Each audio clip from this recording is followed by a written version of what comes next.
Cela fait plus d'un siècle que les Français se battent pour la liberté de la presse, pour la liberté de réunion, pour la liberté d'association. Créer une association sportive, une association culturelle, une association de caractère spirituel, ça nous regarde. La parole aux assos. Nous avons le plaisir de recevoir une jeune podcasteuse, Maude Mestra. Bonjour. Bonjour. Merci beaucoup d'être ici avec nous. On va animer cet entretien avec Alan Barraud. Bonjour. Bonjour. Aurélia Thomas au micro. Donc Maude, tu es une jeune habituée du micro aussi. Tu viens de réaliser une série de podcasts autour de la rencontre avec des grands-parents. Auprès de toi, ils racontent leur histoire et nous donnent des conseils. On écoute une présentation de ton podcast et puis ensuite on en discute. Et puis là, rebelote. Rebelote. Bienvenue dans le podcast Rebelote. Le podcast qui part chaque semaine à la rencontre de vos grands-parents pour découvrir leur histoire et recevoir leurs précieux conseils. À votre demande, je viens rencontrer vos grands-parents pour les interroger et immortaliser leur voix en train de raconter leur histoire qui est aussi la vôtre et la nôtre. Parce qu'on a besoin de savoir d'où l'on vient pour mieux comprendre où l'on va, mais aussi parce qu'on a tous une histoire intéressante à raconter, je pense qu'il est essentiel d'aller discuter avec ceux qui ont l'expérience de vie et les meilleures réponses à toutes nos questions. D'ailleurs, si tu n'as toujours pas entendu ton propre grand-père ou ta grand-mère à ce micro, n'hésite pas à me contacter. Tout est écrit dans la description, tu m'envoies un message, on prend le temps d'échanger et on organise la rencontre. Et maintenant, sans plus attendre, je vous laisse avec cette nouvelle discussion qui, je l'espère, vous plaira. Aujourd'hui, nous rencontrons Pierre, que je tiens à remercier tout particulièrement. Dans cet épisode, vous entendrez parler de sujets pas toujours faciles. La Seconde Guerre mondiale, puis celle d'Algérie. Vous entendrez parler de la maladie de sa maman, de la rencontre de son père à 6 ans, et de tous ces moments où il a grandi éloigné de sa famille.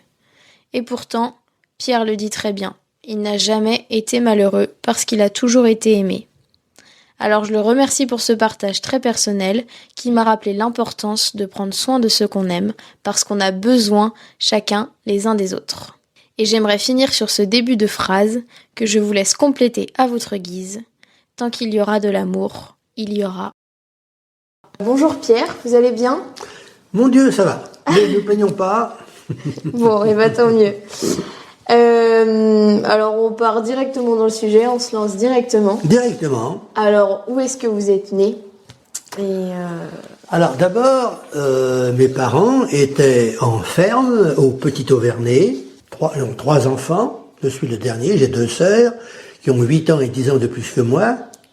Et mes parents ont été obligés de laisser leur ferme parce que ma mère avait une maladie, la tuberculose. Et à l'époque, les cultivateurs n'avaient pas de sécurité sociale. Donc très rapidement, mes parents n'arrivaient pas à payer médecins, pharmaciens, et de ce fait, ils ont été obligés de laisser leur ferme, et mon père est venu travailler à l'usine noire à Châteaubriand. On vient d'entendre Pierre. C'est ça. Cette idée, elle est arrivée quand tu as réalisé tout le temps que tu passais avec tes grands-parents sans vraiment connaître leur histoire. Est-ce que tu peux nous raconter un peu ? Ouais, exactement. En fait, ce qui s'est passé, c'est que... Alors, déjà, je tiens à le dire, j'ai la chance, moi, de vivre la plupart du temps avec mes grands-parents. Ils sont presque tous les jours chez nous, l'un ou l'autre, à venir nous rendre visite et à passer du temps avec nous. Donc déjà, ça, c'est une chance. Et ensuite, en fait, j'avais découvert le livre « Raconte-moi, mamie ». Donc il en existe pas mal, c'est des livres où en fait il y a plein de questions sur la vie de nos grands-parents et puis l'objectif c'est de les remplir ensemble.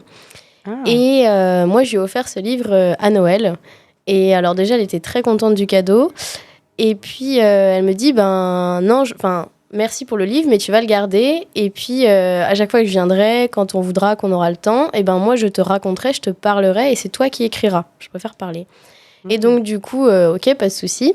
Et donc quand elle est revenue, on a commencé et j'ai une petite sœur qui a 5 ans et un petit frère qui a 13 ans et en fait on s'est mis tous les 4 autour de la table et on a commencé à remplir le livre et ma mamie était très heureuse, vraiment on ne l'arrêtait plus.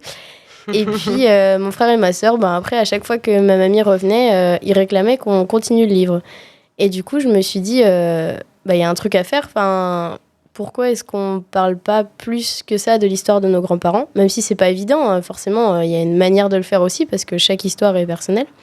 Et donc, je me suis dit, j'adore les podcasts. J'adore l'idée aussi d'avoir la voix de graver, parce que moi, je prenais tout en note dans ce cahier, mais j'avais pas la voix de ma mamie. Donc, je voulais garder cette voix. Et donc, c'est là qu'est née l'idée, en fait. C'est vrai qu'on dit souvent que la voix, c'est le vivant. Ça me fait penser ce carnet dont tu parles, finalement, un peu à ce qu'on remplissait aussi quand on était petit. Enfin, évidemment, c'est pas la même dynamique, c'est pas le même intérêt. Ouais. Mais vous savez, les cahiers qu'on avait pour apprendre des mots, avec un trou. Ah, comme les cahiers de vacances. Ouais. Okay. C'était un peu des journaux intimes aussi. Moi aussi, je me souviens quand j'étais petite, j'avais des journaux. Quel est mon sport préféré, tout ça. Et c'est vrai qu'on revient un peu aux mêmes questions finalement. Mais on fait un retour dans l'enfance aussi avec eux. Donc finalement, oui, ça peut revenir aussi à des questions. Enfin, moi, l'objectif, c'est ça aussi. C'est vraiment d'avoir des questions, entre guillemets, bateau, toutes simples. Je suis pas dans un aspect... je fais des études de communication, mais du coup, je suis pas dans un aspect journalistique de... on va aller chercher le petit pic ou... Oui, bien sûr, c'est un entretien, c'est une confidence qui se fait entre vous deux. C'est pour ça que c'est des formats longs aussi. Ouais. C'est ce que beaucoup les podcasts font, d'ailleurs, de manière générale, d'être plus dans une interaction que dans quelque chose de très dynamique, où il faut aller directement à l'essentiel. Ce qu'on fait beaucoup plus en journalisme et en radio, d'ailleurs. Ouais, est-ce que tu penses qu'on s'intéresse pas assez aux gens qu'on aime ? Alors, bonne question. Je pense que si on s'intéresse aux gens qu'on aime, mais je pense qu'on ne s'intéresse pas assez d'où viennent les gens qu'on aime. Parce que même moi, finalement, je m'en suis rendu compte parce que j'ai toujours grandi avec eux. Donc ça fait quand même 19 ans que je les connais. Et malgré ça, en fait, je ne connais pas d'où ils viennent. Donc je pense que oui, on s'intéresse à ceux qu'on aime, mais peut-être qu'on n'ose pas assez parler de notre histoire. Et pourtant, je pense qu'aujourd'hui, comment chacun on est, c'est parce qu'on hérite tous d'une histoire. Et encore plus, pour moi, l'histoire des grands-parents, il faut vraiment s'y intéresser parce que c'est d'eux qu'on vient, quoi. Donc voilà, je dirais qu'on s'intéresse, mais on va peut-être pas assez loin dans l'histoire de chacun des fois. Et dans l'autre sens, est-ce que tu leur as demandé pourquoi certaines histoires ils t'avaient pas encore racontées ? Alors, on en a parlé, et en fait... pour mes grands-parents, alors ça, c'est aussi quelque chose qui est assez différent de chaque grand-parent, parce qu'il y en a qui vont pas en parler parce que c'est dur. Je pense notamment à Pierre, qu'on vient de commencer d'écouter. Après, il va me parler de la guerre d'Algérie, dans l'épisode, et je pense qu'il en parle parce que j'ai fait la démarche et parce que je suis quelqu'un aussi peut-être d'extérieur à sa famille pour en parler, etc. Mais je pense que ça dépend de tous les grands-parents. Il y en a qui attendent juste qu'on leur pose la première question. Il y en a juste, je pense qu'ils ont trop envie d'en parler, mais juste ils attendent qu'on leur pose la question parce qu'ils se disent si j'en parle de moi-même, je vais peut-être les ennuyer. Alors que je suis sûre qu'il y en a plein, si on leur demande juste bon papy, raconte-moi ton histoire, là c'est bon, on en a pour des heures. Inarrêtable. On s'est tous retrouvés avec des personnes âgées qui commencent à nous raconter leur histoire, et en fait on sent qu'il y a un vrai besoin de s'exprimer, de parler. Ouais, complètement. Donc je pense que c'est ça. Et il y en a, ça reste dur, je pense, mais pour la plupart non. Et Rebelote, c'est le nom de ton émission, est-ce que tu peux m'expliquer comment tu l'as trouvée ? Alors, Rebelote, déjà, donc je cherchais un nom, forcément. Qu'est-ce qu'on va trouver comme nom ? Ça a commencé, donc j'ai commencé par interviewer mes grands-parents. Et après, je me suis dit, où est-ce que je vais trouver des grands-parents ? Bon, déjà, j'ai pris... où est-ce que je vais trouver des grands-parents ? En voie d'extension, tu sais. Ouais, non, mais qui je vais aller contacter ? Oui, alors déjà, je me suis dit, tous les copains de mes grands-parents, voilà. Et puis après, je suis allée donc j'habite à Soudan, de base, donc une petite commune, et je suis allée dans le club des aînés de Soudan, et ils jouaient à la belote. Et en fait, je me suis dit... Meilleur jeu de cartes ever. Ouais, alors non, mais j'ai honte de le dire, mais je vais le dire quand même, je ne sais toujours pas y jouer. Donc il est grand temps de faire quelque chose. Et du coup, je me suis dit, la belote, voilà le jeu. Et en fait, il y a toute une histoire qui s'est construite. Bon, je la raconte rapidement. En fait, je me suis rendu compte que, la vie, c'est un jeu de cartes, en fait. Les cartes de carreau, c'est quand on est enfant, on doit se tenir à carreau face à ses parents, sa famille. Ensuite, à l'adolescence, ça pique. Les cartes de pique, c'est piquant, tout ce qu'on découvre. Ensuite, quand on devient adulte, on construit les relations du cœur, on devient amoureux. Et à la fin de notre vie, on a le trèfle, on regarde si le trèfle nous apporte des chances ou pas, si on a fait les bons choix de vie, etc. C'est une belle formulation. Voilà, et donc j'ai eu tout ça merci. J'ai eu tout ça qui m'est venu en fait comme ça, et je me suis dit c'est bon, je vais l'appeler Rebelote. Et puis du coup, ça évoque aussi forcément l'idée de répéter, de de redire son histoire, quoi. Donc tu es poète en même temps. Un petit peu, peut-être. C'est une phrase qu'on avait pu lire dans l'article justement que Actu Pays de la Loire, parce qu'en fait, tu disais que tu apparais sur un autre journal aussi. Il y a des répercussions hyper positives, en fait. Ça veut dire qu'il y a aussi un vrai besoin auprès des personnes âgées. Même tout le monde reconnaît en fait que c'est un besoin que des jeunes. Enfin, puis c'est ça aussi, c'est que toi, tu as 19 ans. Donc c'est qu'une jeune comme toi aille s'intéresser de son plein gré, en fait, c'est même pas dans le cadre de tes études, de ton travail, c'est que volontairement, tu ne t'arrêtes même pas à ta propre famille, tu vas voir les grands-parents des autres. Ouais, c'est ça. Alors, donc voilà, ouais, c'est pas pour mes études, même si, bon, je suis quelqu'un dans la communication quand même. Oui. Mais oui, donc l'article d'ailleurs paraît aujourd'hui dans le journal, donc j'en suis très contente. Et oui, j'ai que des bons retours, forcément, puisque j'imagine que ceux qui ne viennent pas me dire, les mauvais retours peut-être sont ceux qui viennent pas, mais il faut pas s'en inquiéter de ça. Je me dis, c'est les bons retours qu'il faut prendre. Et alors je pense que la plus grande, entre guillemets, fierté pour l'instant, c'est j'ai des jeunes, on va dire, qui habitent dans le bourg d'à côté de chez moi, des amis d'amis, on va dire, que je peux voir à une soirée comme ça, mais je leur parle pas trop directement. Et ben l'autre jour, à une soirée, justement, il y en a 2-3 qui sont venus me voir juste pour me dire que mon podcast était bien et qu'ils étaient trop contents d'écouter les épisodes. Et là, je me dis, c'est gagné parce que moi, mon objectif avant tout, c'est ça, c'est que ce soit des jeunes, des parents aussi, bien sûr, mais que ce soit vraiment les gens qui se disent « Ah ouais, mais en fait, il y a cette histoire-là derrière, il se passe ça. » Donc voilà. Et comme tu l'expliquais, l'histoire qu'on raconte sur nous, c'est nos origines, c'est nos racines. Est-ce qu'il y a quelque chose que tu pourrais nous livrer sur quelque chose que tu as appris sur ta famille qui t'a le plus étonné, le plus touché ? Ouais, alors je réfléchis 2 minutes. J'ai une image, moi, qui me vient tout le temps et je sais pas, sur le coup, ça m'avait étonnée quand ma mamie m'avait raconté. Ma mamie, l'une des premières phrases dans l'épisode de podcast, c'est « Je suis née dans une boîte à chaussures ». Et en fait, sur le coup, ça m'a fait rire. J'ai dit, ma mamie, c'est ma mamie, je l'imagine pas bébé, en fait. Et là, le jour où elle me dit ça, je me rends compte que, oui, elle a été bébé. Et je lui dis, mais pourquoi une boîte à chaussures ? C'est quoi l'histoire ?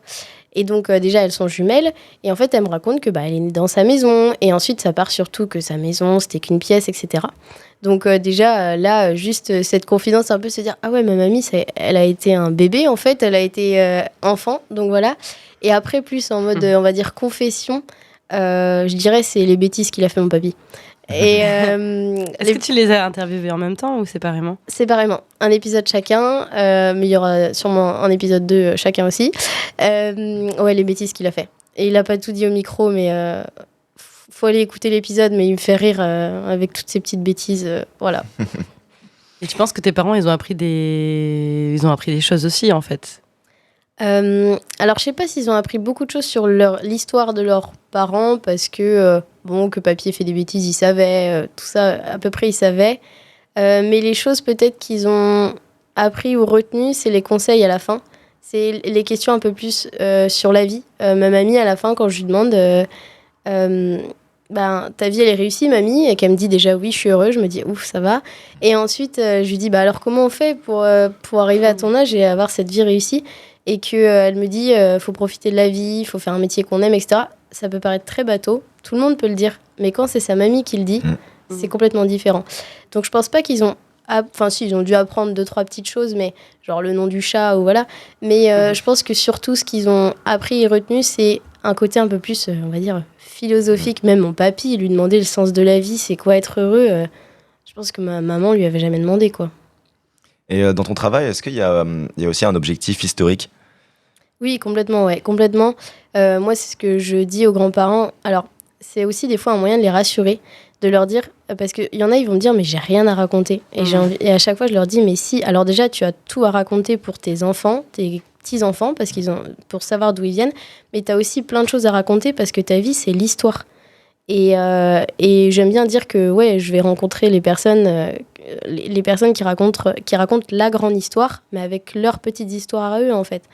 Donc oui, totalement un aspect historique. Alors c'est pas dimanche prochain, c'est dimanche d'après. Il y a encore un monsieur qui va parler de la guerre.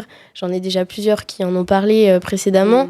Donc la guerre revient beaucoup parce qu'il y en a quand même pas mal qui l'ont vécu et à chaque fois c'est quand même assez fort. Et même au-delà de ça, historiquement, la piste aux étoiles, les émissions de télé, les inventions. Oui, c'est ça, il s'est passé tellement de choses sur toutes ces générations-là. On écoute un autre extrait encore, donc c'est de ta mamie cette fois. Extrait mamie. Oui. S'il n'y a pas de prénom, est-ce que c'est ta mamie? Il y en a plusieurs, mais l'extrait de la voix féminine, c'est ma mamie, ouais. Voilà, on écoute ta mamie tout de suite, justement, qui est née dans une boîte à chaussures. C'est ça. Imaginez ta mamie dans une boîte à chaussures et écoutez-la.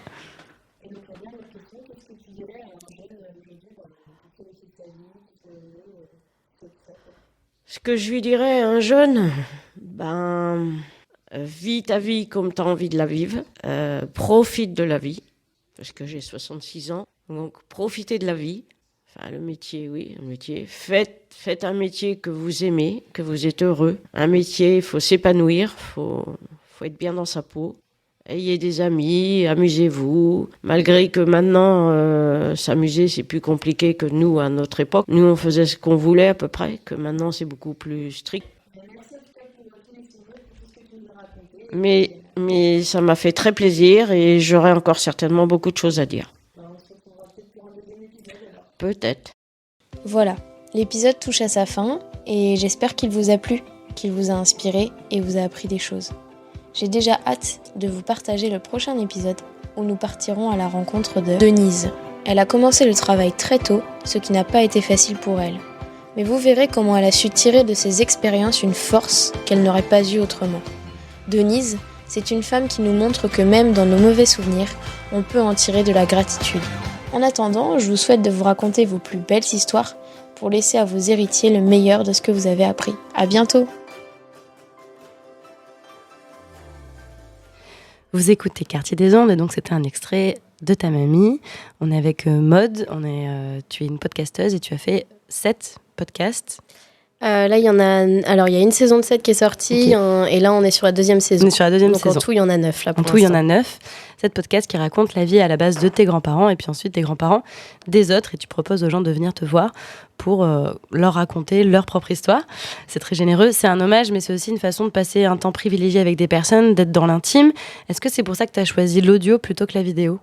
Oui, totalement. Alors, c'est vrai, merci de le souligner. Vraiment, l'objectif, c'est ça, c'est que petit à petit, le podcast, les gens écoutent et me contactent et envie de venir me raconter leur histoire. Enfin, c'est plutôt moi qui viens à eux.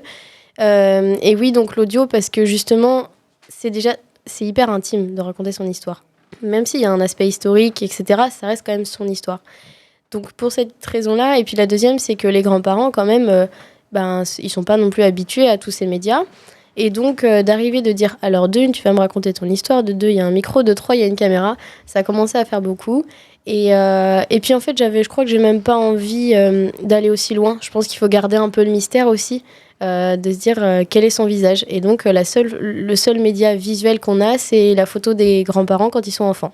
Donc voilà, ouais, l'audio, c'est vraiment pour garder un peu ce secret aussi, on va dire. Il y a un côté, on peut vraiment s'approprier aussi l'histoire, en fonction de faire des échos à la nôtre, alors que peut-être moins en vidéo.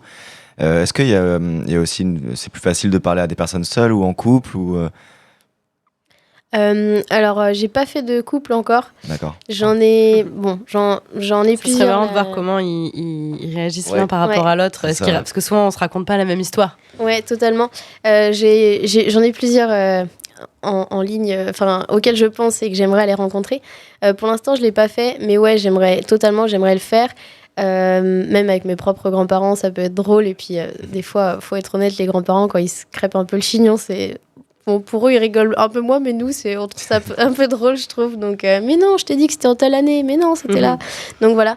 Mais au-delà des couples, moi, j'aimerais, ça c'est la confidence ici, mais dans on va dire, allez, peut-être 1 an, j'aimerais que ce soit même quelque chose de plus familial. Pourquoi pas des fois inviter les enfants à parler. Là, c'est ce que je fais. Alors, comme on parle de plusieurs voix, il y a juste une chose que je fais maintenant, c'est quand les familles me contactent pour que j'aille voir leurs grands-parents, on prépare ensemble les questions et surtout, je leur demande s'ils veulent qu'on enregistre leur voix. Donc les petits-enfants qui remercient papy d'avoir raconté son histoire, les enfants qui posent des questions. Donc voilà, mais ça, c'est pas des voix en direct, c'est des voix que je fais écouter, quoi. Là, tu parles du coup d'objectifs déjà futurs, t'es en études de communication. Est-ce que ce podcast t'a donné envie de te professionnaliser encore plus et d'aller vraiment dans cette direction ? Oui, forcément. quand on a un projet, on a envie qu'il aille le plus loin possible et puis qu'il se développe, qu'il y ait des projets derrière.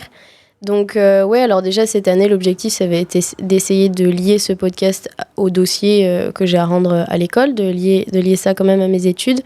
Et ouais, après, donc, de le développer vraiment cette offre, vraiment des familles qui viennent vers moi, qu'on construise ensemble, en fait, l'interview, les questions, qu'on construise vraiment ensemble les podcasts pour que chaque podcast soit encore plus personnel parce que je les construis encore plus avec la famille. Donc ça commence petit à petit, je commence à avoir quelques familles qui me contactent, donc ça fait très plaisir.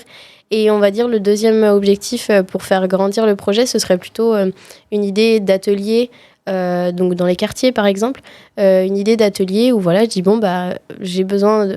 Je vous propose l'activité, les grands-parents, venez, on raconte votre histoire. Aujourd'hui, ça va parler de comment on cuisinait à l'époque, contrairement à comment on cuisine aujourd'hui. Voilà.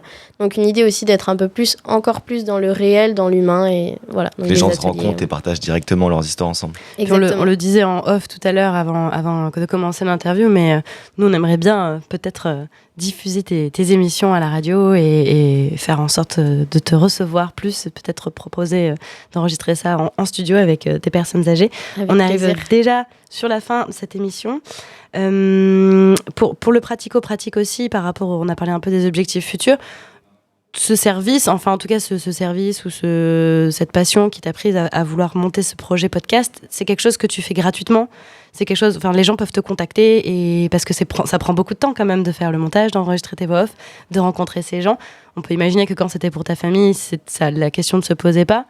Aujourd'hui, est-ce qu'il y a de la réflexion à évoluer? Comment ça s'organise? Ouais, alors oui, ça prend du temps et puis c'est vrai que je l'ai pas mentionné non plus, mais donc il y a le compte Instagram sur lequel on a des extraits, des réels et tout, donc faut pas hésiter aussi à aller voir ça. De toute façon, on va peut-être leur dire après les noms des comptes. Donc oui, ça prend du temps de faire tout ça. Mais j'ai envie de dire, profitez-en, appelez-moi maintenant, c'est gratuit. Ouais, ça sera peut-être pas toujours le cas. Peut-être que tu pourras rentrer dans le cadre d'un projet subventionné ou c'est ça. Peut-être pas les gens directement te payent, mais je sais pas encore comment ça va aller de ce côté-là. Aujourd'hui, il y a beaucoup de prestations pour graver l'histoire des familles et moi je trouve ça très très cher. Après c'est mérité parce que les gens travaillent derrière. Mais forcément un jour il y aura faudra évoluer, il faudrait que ça devienne peut-être rentable ou pas, mais pour l'instant, moi, le but, c'est que ce soit abordable, c'est tout. Donc, pour l'instant, venez me voir, c'est pas payant. Donc, rappelle-nous, si on veut venir te voir, où est-ce qu'on te contacte? Comment on te contacte? Alors, moi, mon objectif d'abord, c'est le podcast. Il faut que le podcast marche. Donc, allez vous abonner au podcast. Il est disponible sur toutes les plateformes, Apple Podcast, Spotify, Deezer, etc. Donc, le nom, c'est Rebelote. Même sur internet, si on tape dans la barre de recherche Rebelote Podcast, on tombe dessus. Et après, si vous voulez avoir des réels, des petites vidéos un peu plus interactives et peut-être voir un petit peu plus parfois des coulisses ou quoi, ça va être sur le compte Instagram ou Facebook. Et donc là, c'est Lisette, Lizette by BY et Maud sans E. Voilà, et après pour me contacter, du coup, alors en dessous, dans toutes les descriptions des podcasts, il y a mon adresse mail. Si vous allez sur un de ces comptes, vous trouverez mon adresse mail. Voilà. Tu as suivi au pied de la lettre tes études de communication. C'est ça. On essaye. Il ne faut pas chercher plus de 3 secondes comment contacter une personne. Et ben là, tapez Rebelote Podcast et c'est bon. C'est facile à retenir, Rebelote. J'aime beaucoup ce mot, c'est très amusant à dire en plus à l'oral. Rebelote. Merci Maud, on te souhaite plein de bonnes choses et puis a priori on va peut-être se revoir, j'espère. Ah bah oui, avec plaisir. Merci à Alan pour la co-animation, merci à Max pour sa chronique, série, et encore merci donc pour ta générosité. On va tous partir écouter ton émission Rebelote, c'était Aurélia au micro. Je vous souhaite une belle fin de septembre. Ne tombez pas malade comme nous. Attention aux averses. Voilà, attention aux averses. Ressentez vos énormes kawaii rennais. La rentrée est bien installée, ça y est. Je vous souhaite une très belle journée et on vous laisse sur la radio Quartier des Ondes. À très bientôt. Merci. Are you the one who's on the radio station? Quartier des Ondes. Et si c'était toi qui prenais le micro?